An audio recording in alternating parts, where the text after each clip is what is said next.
Assalomu alaykum do'stlar, manaqa gazoblok uskunalarni manaqa taroziligi varianti, sementi, qumi, suvi o'zi avtomatik tarozi orqali tushadigan. Endi manaqa silyosiz sement solinadigan zakazga qarab 10 tonnalik, 20 tonnalik, 50 tonnalik, 100 tonnalik, umuman aytilgan kattalikda qilib berilaveradi. Manaqa shinega orqali tushadi, qumi ham manaqa lentadan tushadi. Endi hol qolganlarni ham bitganda 100% ko'rsataman. Endi bu yerda gazoblok uskunalarni sizlarga hozir tanishtirib o'taman. Sizlarga tanishtirib o'tganimdek, bu yerda mana gazoblok oddiy variantlari 1,5 ming dollardan boshlab aqi 30-40 ming dollargacha qilib berilaveradi. Manaqa avtomat reskalari mana suv yo'ng'ichlari mana.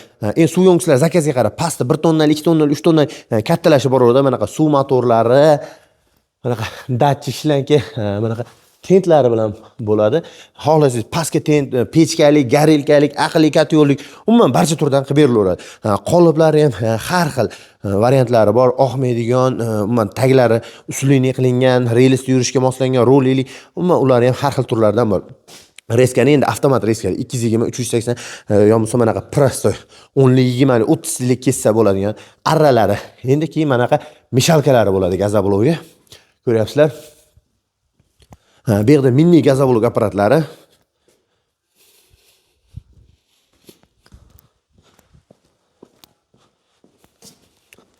Penoblok uskunamizda hamma turdan bor.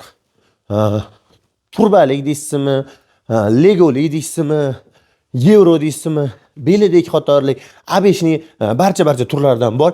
Kimga shunaqa uskunalar kerak bo'lsa, ekrandagi raqamlarga aloqaga chiqsa, hammasini batafsil tushuntiriladi.